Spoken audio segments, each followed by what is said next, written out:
네, 형제 자매들 반갑습니다. 오늘 우리가 29장 지난주에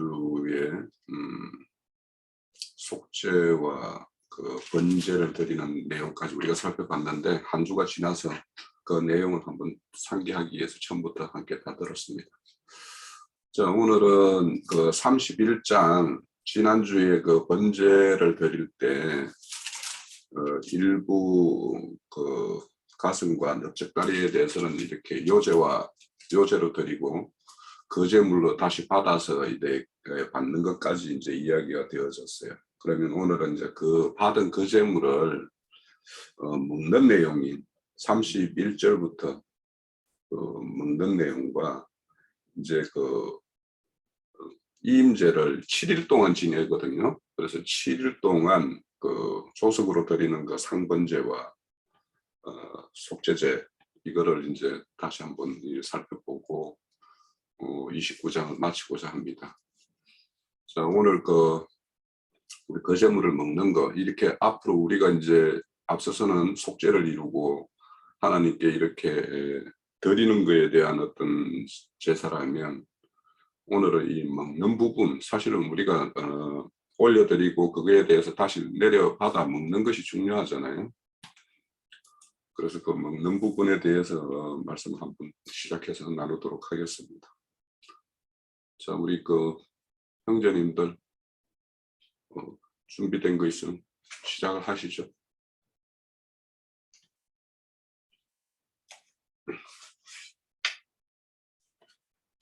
네, 길형제님 하십시오.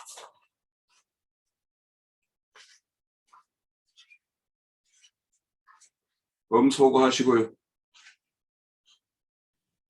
네, 오늘은 유형제님이 어디 다른 지역에 가 계신 것 같아요. 그 컴퓨터로 접속을 안 하시고 스마트폰으로 접속한 걸 보니까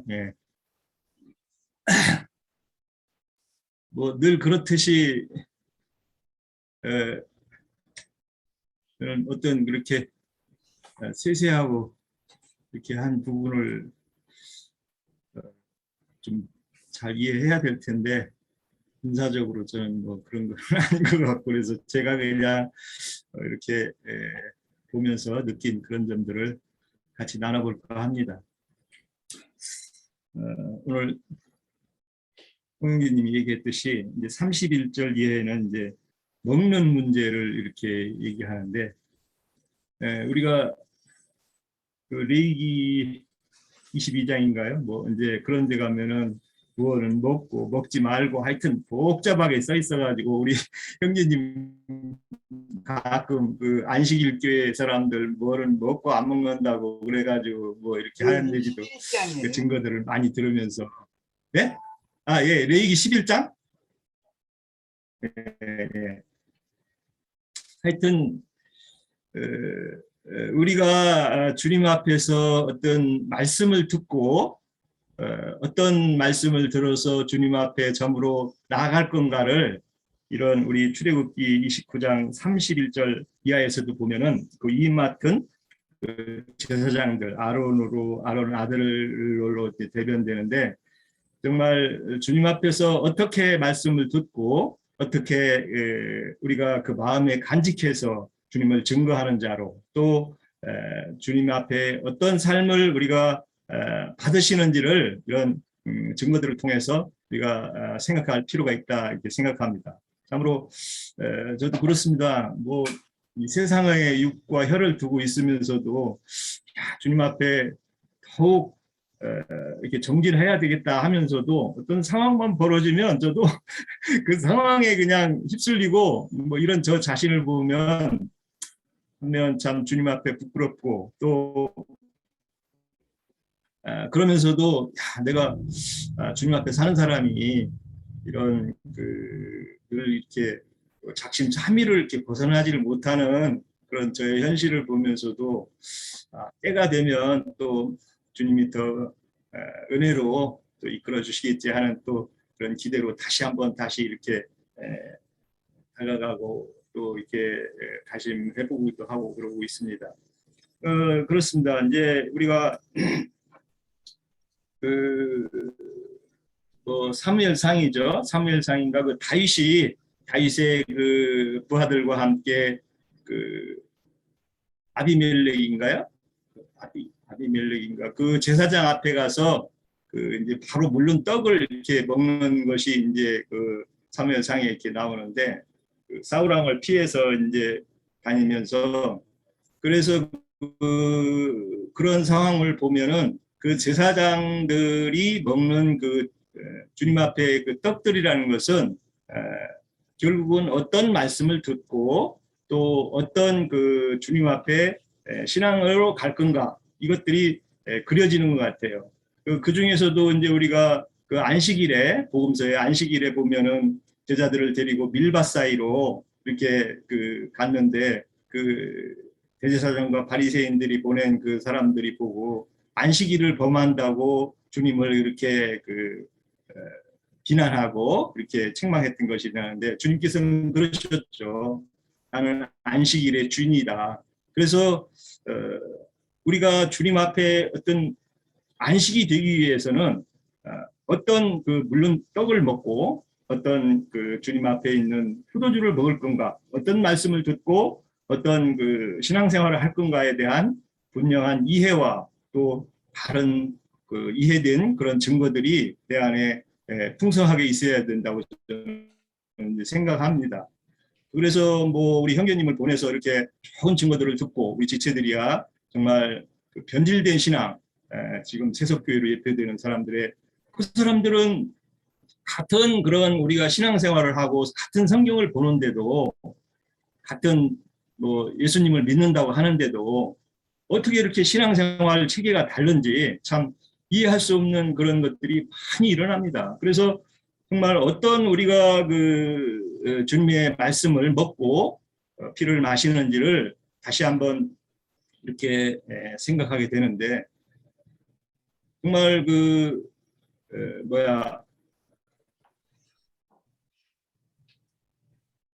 말씀을 소홀히 듣는 그런 태도가 많이 있는 것 같아요.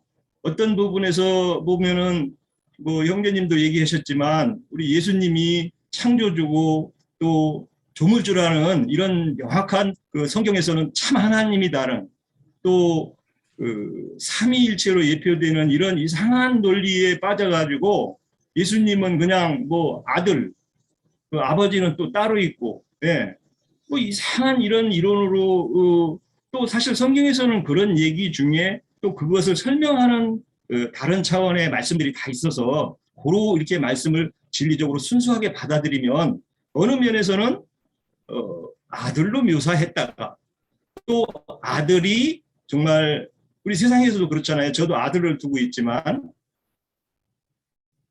아버지보다 아들이 더 잘 되기를 원하고 더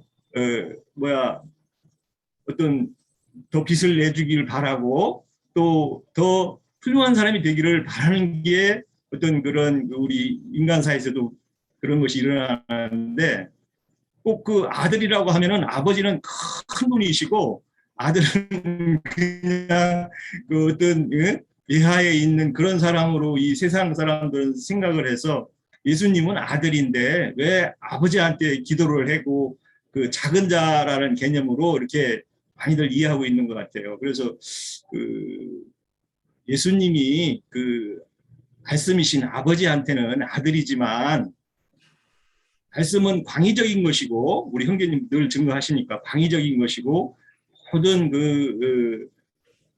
포괄적인 것이지만 실제 내용에 있어서는 예수님이 모든 것을 주관하시고 그래서 그 창조 때에 내가 그 모든 것을 주님이 함께 하시면서 주관하셨다 이런 증거들도 많이 있죠. 그리고 묘사하고 또 전능자시고 그래서 뭐 이사야 9장 6절에도 그 예수님에 대한 정확한 정말 전능하신 하나님이라는 그런 말씀들이 다 있는데도 그렇게 그 같은 예수님을 믿으면서도 어떤 그 떡을 먹고 어떤 이해력을 가졌냐에 따라서 우리 신앙생활은 정말 그 큰 차이와 큰 그런 그 행위가 나타나는 것 같아요. 그래서 우리가 정말 좋은 증거를 우리 형제님을 통해서 듣는 우리 지체들은 정말 주님 앞에 섰을 때 흠이나 결이 없이 바르게 고와 장이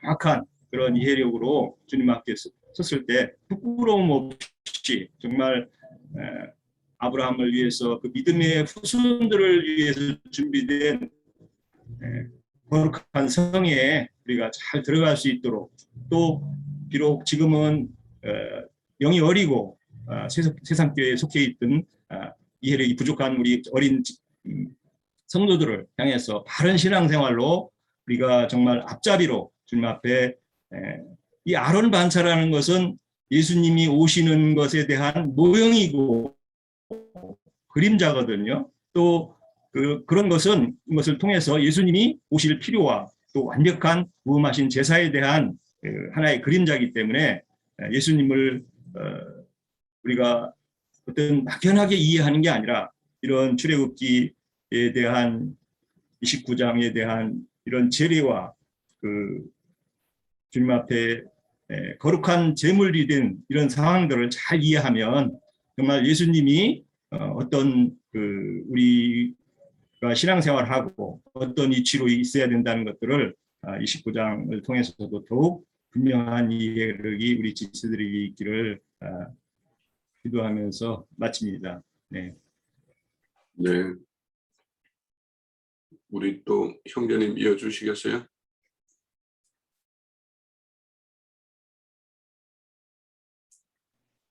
예.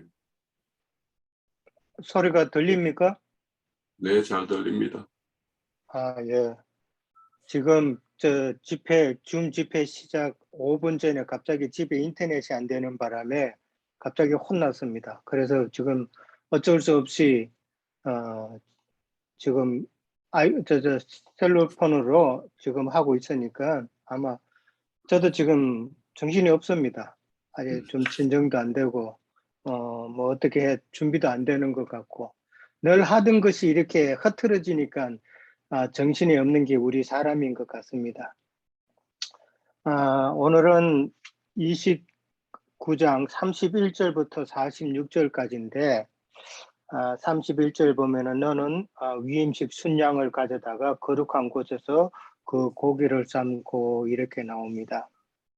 여기서 이제 고기는 지난번에 우리가 나누었듯이 모세는 우편 가슴을 가졌었고 아론과 그 아들들은 왼쪽 가슴과 왼쪽 넓적 다리를 가졌었습니다. 그래서 모세는 요제로 하나님께 먼저 드렸고 아론과 그 아들들은 그 고기를 거제로 그렇게 먼저 드렸었죠.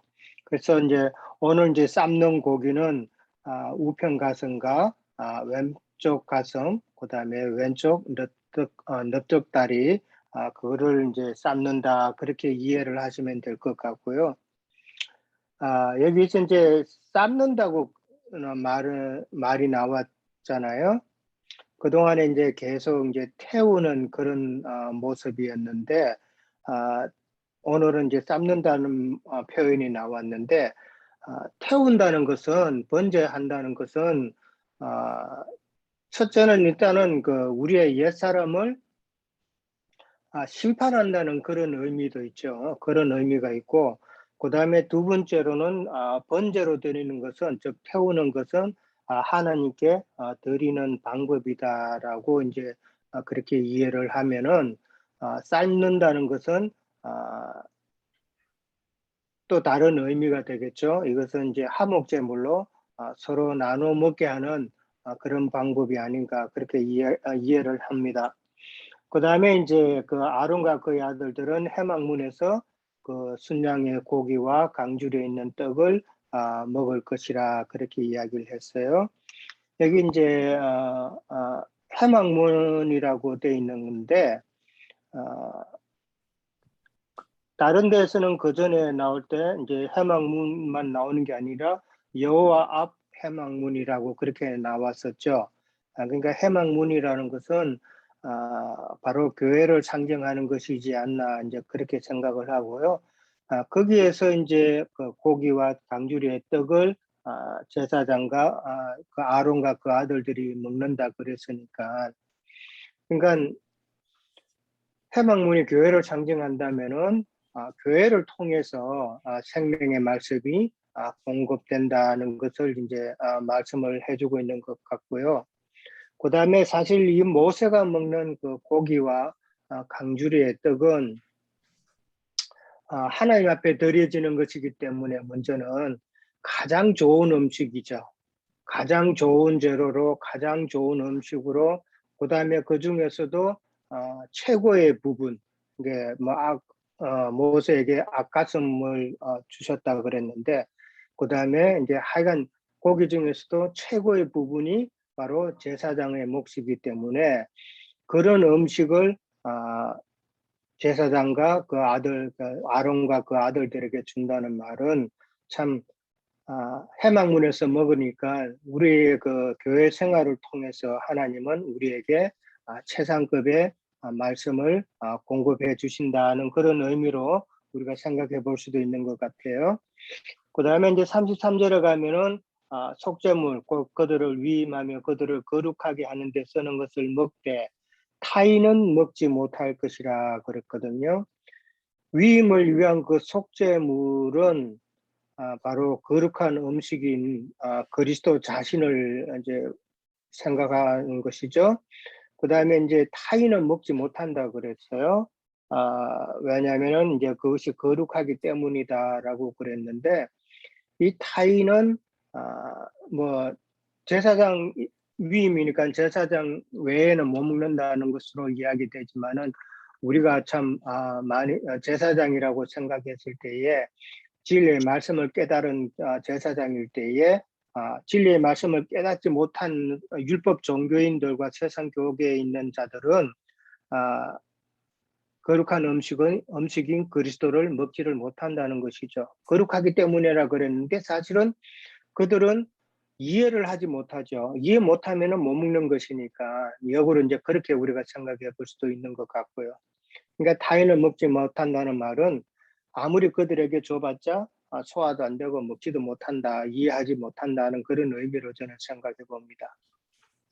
그러니까 거룩한 성도들만이, 하나님의 진리의 말씀을 깨달은 자만이 거룩한 곳에서, 거룩한 곳 하늘의 장자교회에서 먹을 수 있다. 그러니까 역으로 말해서 거룩하지 않은 자는, 세상 교회에 있어서 하나님의 말씀을 영으로 깨닫지 못하는 자는 먹지 못한다. 는 그런 이해로 이제 생각해 봅니다. 그 다음에 34절에 가면은 위임식 고기와 떡이 이제 아침까지 남아 있으면 불사른다라는 이 말이 있는데, 위임식 고기와 떡은 뭐 너무나도 잘 알듯이 이제 그리스도니까 우리를 먹는다는 것은 이제 그리스도를 우리가 날마다 누린다고 이제 그렇게 이해를 해야 되겠죠. 아침까지 남아 있다 그랬어요. 그러니까 남아 있을 만큼 그리스도의 풍성함을 이제 말씀하는 단어가 아닌가 생각해 보고요. 그만큼 그리스도 안에는 모든 것이 풍성하게 있다라는 것이죠. 그 다음에 이제 불사른다 그랬어요. 남은 것은. 그러니까 우리가 먹고 남은 것을 이제 그 다음 날 아침에까지 두지 말고 이제 불사르라 그랬는데, 이거는 이제 불사르는 방법은 하나님 앞에 드리는 방법이기 때문에 위임식 고기와 떡, 그리스도를 우리가 먹고 그 다음에 내 삶에서 체험되어진 그리스도를 다시 불사른다, 그러니까 하나님 앞에 올려드린다는 그런 의미로 생각해 보면은 어떨까 싶습니다. 그 다음에 이제 그 여기 아침까지라고 그랬는데, 이제 아침은 크게 보면은 이제 예수님이 오시는 때를 상징하지 않나 그렇게 생각하고요. 그러니까 예수님의 오시는 때, 그러니까 아침까지 남아 있다는 말은 이제 그 이전까지는 매 세대마다 하나님의 양식을 그때그때 이제 먹어야 된다는 것이죠. 그 다음에 교회 시대에는 참 은혜의 말씀을 이제 우리에게 성령으로 깨닫게 주셔서 그 말씀을 먹지만은, 또 다음 세대 천년왕국 시대 때는 영원한 복음이라고 그랬잖아요.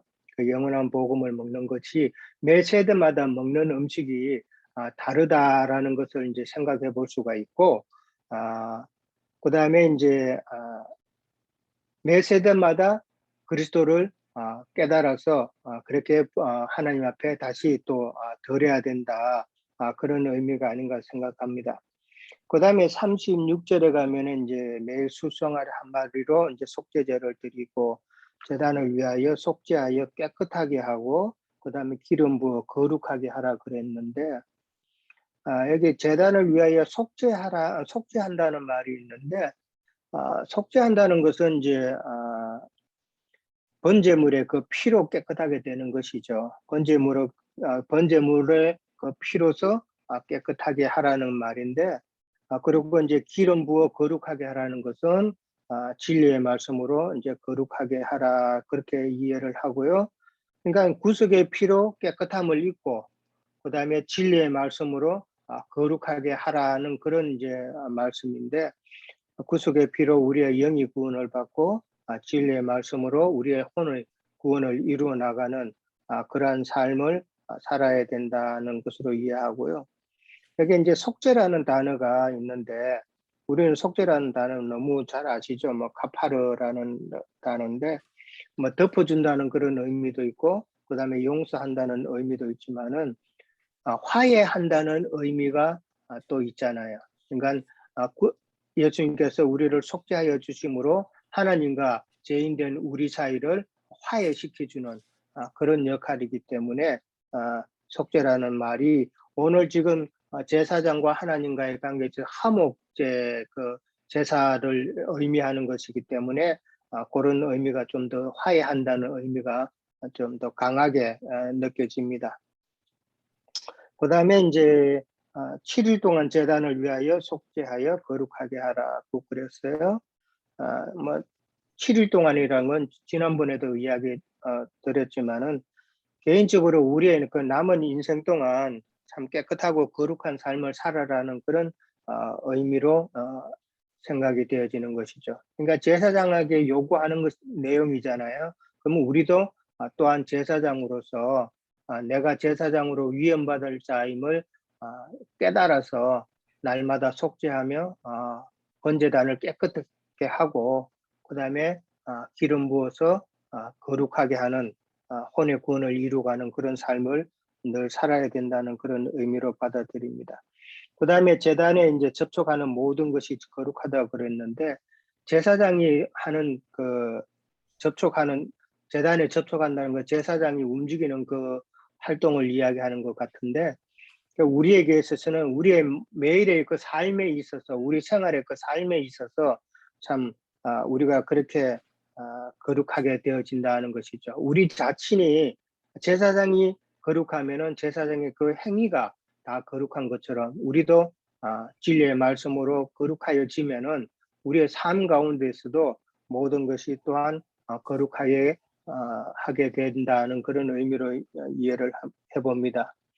그 다음에 38절에서 이제 46절까지는 매일 드릴 번제, 곧 이제 상번제라고 그러죠. 뭐 상번제라는 것은 의미하는 바는 구속받은 우리가 생애가 끝날 때까지 매일매일 하나님께 하제로 이제 드리는 그런 삶을 말하는 것이죠. 하나님과의 그 화목을 위한 것이기 때문에 38절에서 46절에 쭉 보면은 그런 상번제로서 우리가 하나님 앞에 거룩하게 하면은 그러니까 지금까지 우리가 살펴왔던 것처럼 제사장의 옷을 입고 그 다음에 제사장이 먹는 음식을 먹고 그 다음에 하나님께 드리는 그 생활을 늘 하게 되면은 하나님께서는 우리에게 약속하시는 내용이 지금 그 이후로 쭉 나오는 것 같아요. 그렇게 하면은 하나님께서는 나를 거룩하게 하신다라고 그랬고요. 그 다음에 42절에 가면은 42절에 가면 해망문에서 너희와 만난다 그랬어요. 그러니까 해망문은 교회잖아요. 교회에서 우리와 만나고 그 다음에 네게 말하리라. 그러니까 우리에게 하나님의 뜻을 계시하여 주신다. 그런 약속인 것 같아요.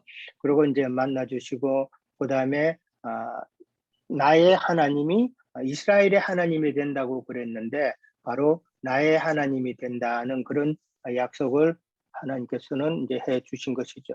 그렇게 되려면은 우리가 늘 상번제로서 우리의 남은 인생 동안 하나님께 늘 화목제 제사를 드리는 그러한 삶을 통해서 우리가 또 하나님께로부터 너는 내 것이라 하는, 나는 너의 하나님이라 하는 그런 약속을 받아 누리는 우리 모두가 되었으면 합니다. 오늘 여기까지만 일단 두서없이 진행합니다. 네, 수고하셨습니다. 우리 형제자매들 이어주실 분들.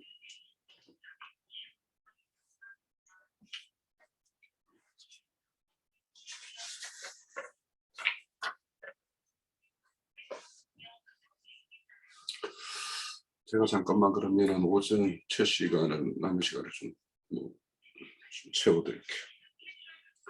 우선 우리 앞선 말씀에서 보면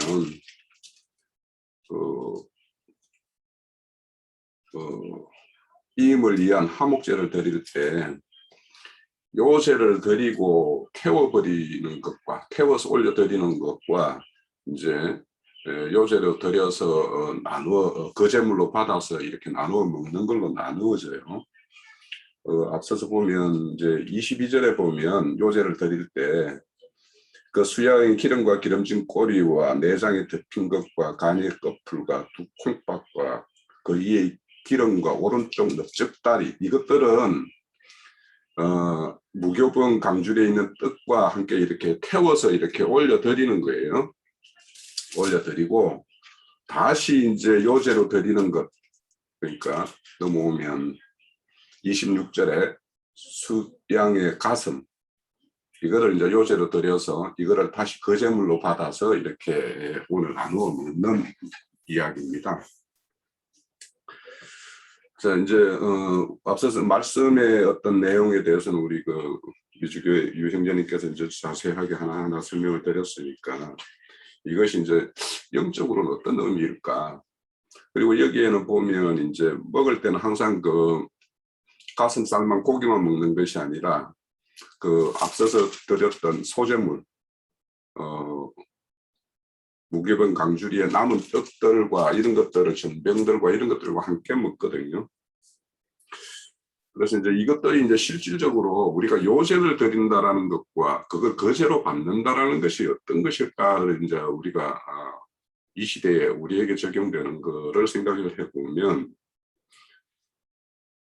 이제 소재물, 무교병, 기름과자, 무교전병 이런 것들은 이제 누룩이 없는 그 순전한 어떤 떡이죠. 그래서 이거는 어째 보면 이 로고스의 어떤 말씀을 우리가 레마의 말씀으로 이렇게 해석을 해서 이렇게 받아들여서 그것이 우리의 어떤 신앙 고백과 또 찬송의 시로 이렇게 올려드리는 것이 우리의 어떤 요제고 거제로 올려드리는 것이 아닌가.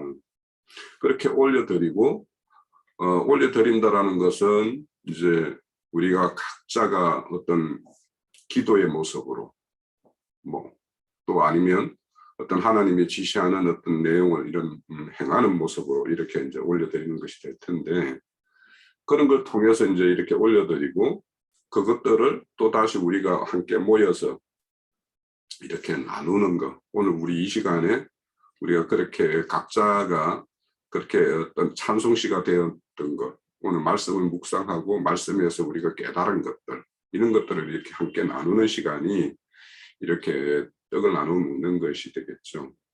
그래서 이제 보통 보면 이게 해막이라고 말을 하고 똑같은 막을 두고 해막이라고 말하는 것과 성막이라고 말하는 것은 성막이라는 건 말 그대로 거룩한 곳이라는 뜻이에요. 그렇지만 이제 해막이라는 것은 만남의 장소라는 의미예요. 그러니까 이 떡을 함께 모여서 함께 나누어 먹는 것이기 때문에 이렇게 해막이라고 이렇게 다 표현을 하고 있는 것 같아요, 지금. 자, 이렇게 우리가 그렇게 먹습니다.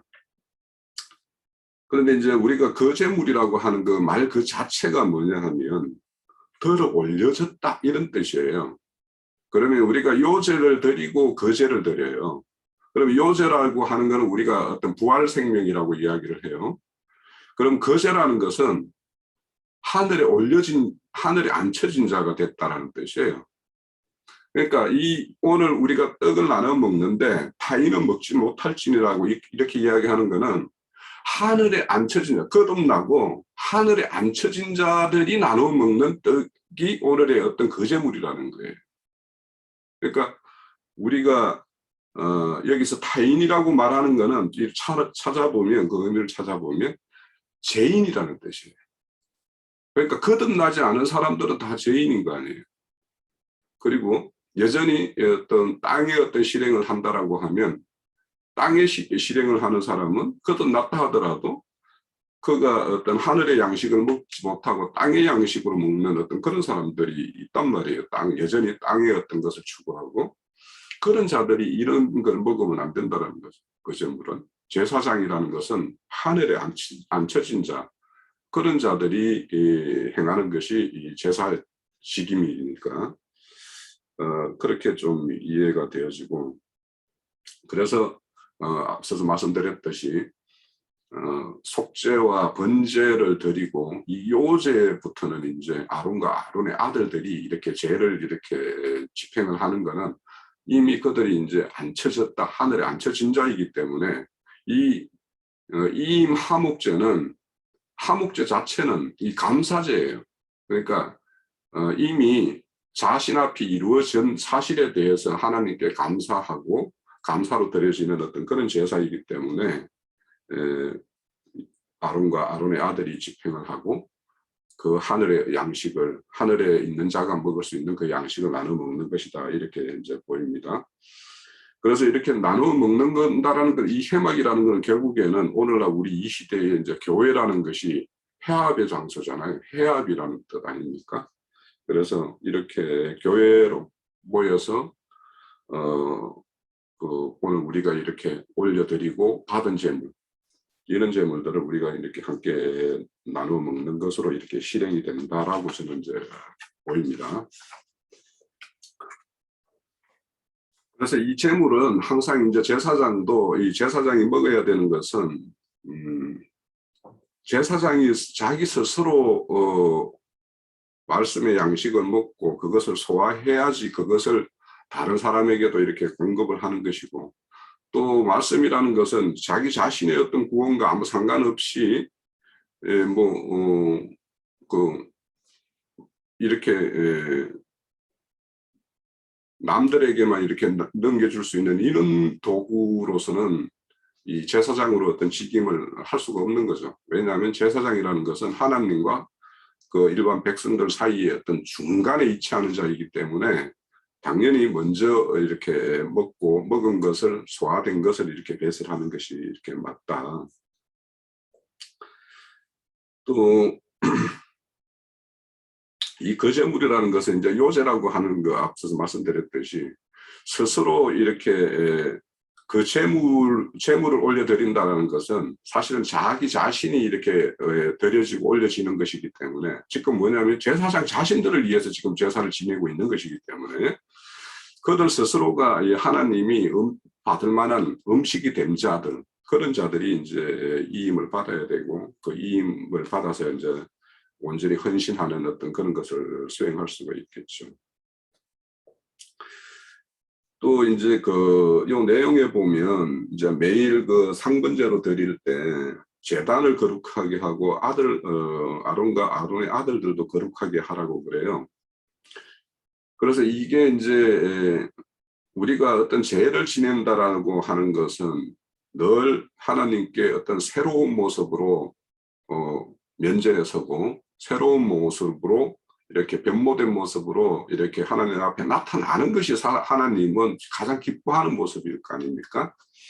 그렇기 때문에 이 제단이나 아들에게 이렇게 거룩하게 한다라는 이거는 실상은 제사를 집행하는 그 제사장 자신들이 깨끗해져야 되고 그들로 인해서 깨끗함을 입는 자들이 다 하나님께 드리는 어떤 제물이 되기 때문에 그래서 본인 스스로의 어떤 7일 동안의 어떤 깨끗함과 또 새로움과 그래서 아버지 앞에 나타날 만한 그런 어떤 모습들이 우리가 그분에게 드리는 어떤 제사의 어떤 의미다 이런 생각이 듭니다. 근데 여기에 이제 제사를 드릴 때 보면 이제 그 상분제를 드릴 때 앞서서 제사와 다르게 여기에 보면 소제와 전제를 이렇게 함께 드리라고 이렇게 말씀을 하세요.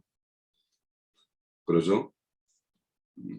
저 40절에 보면 어린 양의 고운 가루 10분의 1 에바와 찌은 기름의 4분의 1 흰을 더하고 또 전제로 포도주 4분의 1 흰을 더하시며 이렇게 되어 있잖아요. 그러니까 상분제를 드릴 때에는 그냥 단순하게 그렇게만 드리는 것이 아니라 지금은 이제 그 소제물과 전제물을 함께 이렇게 태워드리라고 이야기를 합니다. 그래서 이 소제라는 것이 기본적으로 이게 소제라는 내용을 우리가 이제 뭐 다들 어느 정도 이해를 하고 계실 텐데, 이게 이제 그 민하라 해가지고 이게 헌물이에요. 또 뭐 이런 우리 익숙한 말로 말하면 선물이에요. 하나님께 이렇게 선물도 드리는 거예요. 선물이라는 것은 기본적으로 감사한 마음이 있을 때 선물로 드리는 거죠. 그래서 이제 소제라는 것은 결국에는 그 경작한 땅에서 소산을 얻어서 그 소산으로 드리는 제사가 이제 소제이기 때문에, 그러니까 기본적으로 그런 어떤 소산물을 주신 것에 대한 어떤 감사가 전제가 되어 있는 거죠. 그런데 이제 이 소제를 드릴 때 보면 소제라는 것은 어떤 곡식을 곱게 이제 빻아야 돼요. 그럼 빻기 전에 뭐냐 하면 껍질을 다 뺏겨야 되죠. 껍질을 벗기고 고운 가루를 내야 되고, 그 고운 가루에 기름을 부어서 반죽을 해요. 기름을 부어서 반죽을 하고 그렇게 해서 이제 덩어리를 만들어요. 한 덩어리를 만들고 그 덩어리를 편철에다 굽거나 뭐 지지거나 삶거나 해가지고 이렇게 이제 올려드리는데, 결국에는 이 소제라는 것은 우리가 하나님 밭에 또 우리가 경작하는 어떤 그런 밭의 소산으로 이렇게 드리지만, 실질적으로는 우리는 하나님의 어떤 밭에 하나의 어떤 소산물로서 이렇게 자라가고 있는 모습이기도 해요. 우리 스스로가. 그러면 우리의 어떤 그런 껍질 벗겨짐과 가루가 되어짐과 또 새롭게 거기에 어떤 기름이 부어져서 새로운 반죽이 돼서 한 덩어리가 되는 이런 것들을 가만히 생각을 해보면 다 어떤 교회를 이루는 모습으로 이렇게 딱 펼쳐지는 것이 소제의 모습이에요.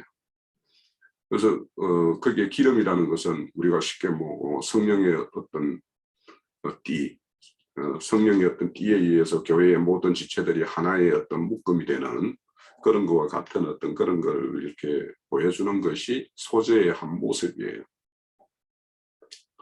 그리고 이제 소제를 이렇게 드릴 때는 반드시 그 소금을 이렇게 치라고 그래요.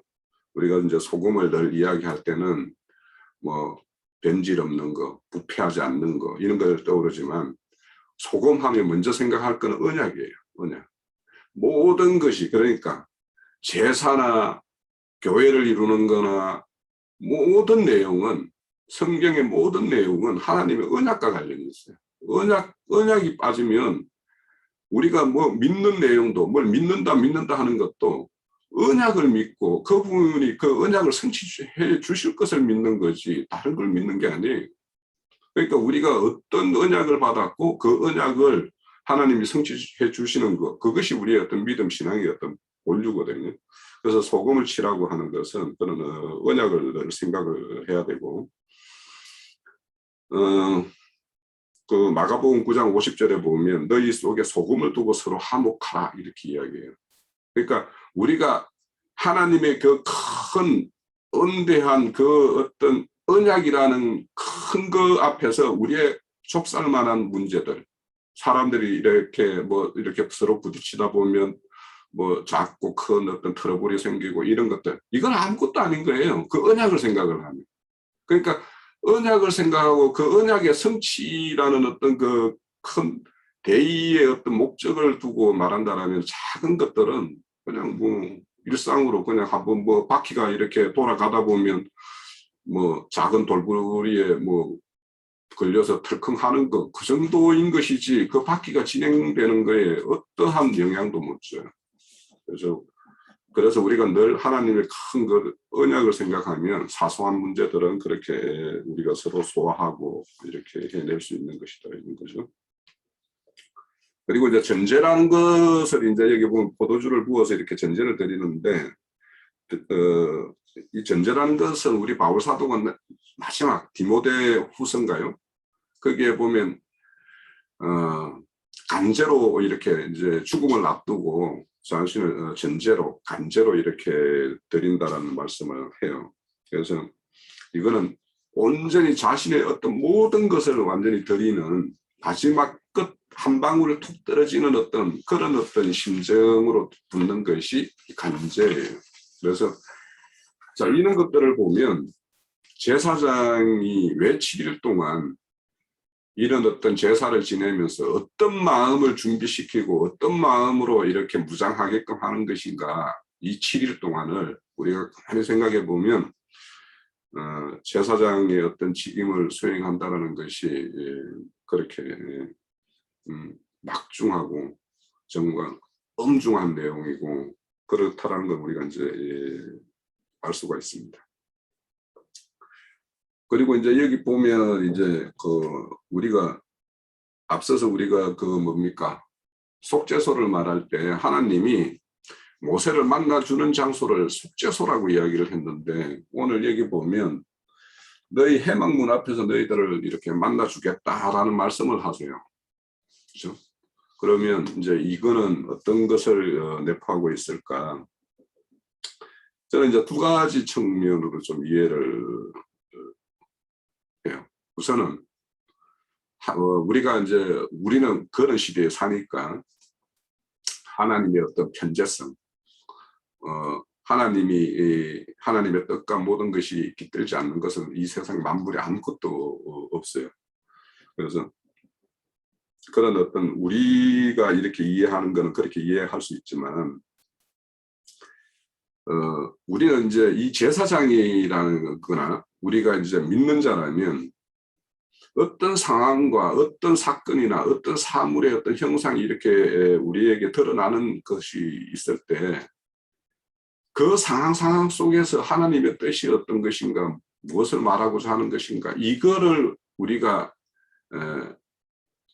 알지 못하면 하나님이 그 어떤 나를 위해서 베풀어준 어떤 사건이나 환경이나 이런 것들의 어떤 의미가 퇴색되겠죠. 그래서 지금 뭐냐면 7일 동안 속죄 제물, 희생 제물을 드리고 또 번제물을 조석으로 드리고 이렇게 하면서 이런 상황들, 또 전제와 소제를 드리면서 이런 상황들을 보면서 이 아론과 아론의 아들들은 그 장면 상황 속에서 하나님 뜻을 캐치해야 된다라는 어떤 의미로 저는 이해를 해요.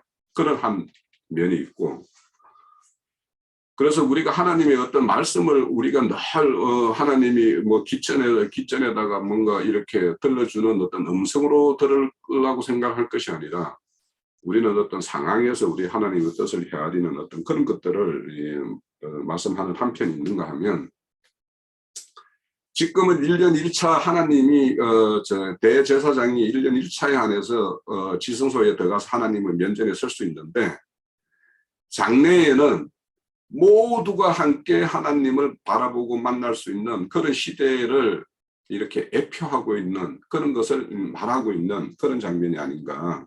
그래서 언젠가는 이 변혁될 것. 현재는 1년 1차만 대제사장을 만나서 대제사장이 하나님에게 받은 말씀을 백성들에게 이렇게 선포하는 시기라면, 앞으로는 만인이 하나님 앞에 서서 하나님의 말씀을 듣고 할 수 있는 그런 시대의 어떤 그런 거 애견되는 어떤 말씀이다. 그래서 그거는 실질적으로 우리 이 시대에는 주님이 오셔서 그 막혔던 걸 다 우리가 허문 걸 우리가 알고 있고, 그래서 우리가 하나님에게 직접 직보도 하고 그렇게 하는 거 아닙니까? 그래서 앞으로 이제 30장에 가면 첫째 시작하는 게 이제 분향단인데, 결국은 분향단에 지금은 이제 율법에 따른 모세의 어떤 식양에 따라서 제사장이 들어가서 이렇게 기도하지만, 이제 만인이 분향단의 앞에 서서 하나님께 직보하고 말씀을 듣고 하는 어떤 그런 시대가 이제 올 거 아닙니까? 그런 것들을 좀 이렇게 대표하고 있다라는 생각이 들고, 이제 끝으로 이제 오늘로 보면 이제 제사장이 공식적으로 대제사장인 아론과 아론의 아들 제사장들이 이렇게 세워지는 모습을 이렇게 우리에게 보여주는 것이 29장인데,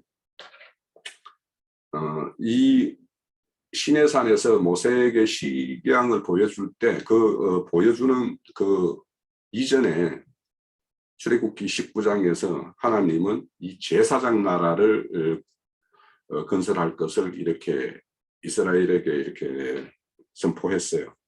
그것이 실질적으로 이렇게 이루어지는 장면이고, 또 그것이 우리는 이 시대에는 그들만이 아닌 만인이 제사장이 되는 어떤 그 시대를 우리는 이렇게 살고 있기 때문에, 이 모세에 보여줬던 식양, 또 제사장으로 임되는 이 모습들을 우리는 지금 이 시대의 어떤 의미인지를 우리는 잘 알고 있어서, 그 시대 때 모세와 함께 했던 사람에 비해서 오늘날 이 시대에 성령님의 어떤 함께하는 이 시대에 사는 우리가 얼마나 복되고, 많은 하나님의 어떤 그런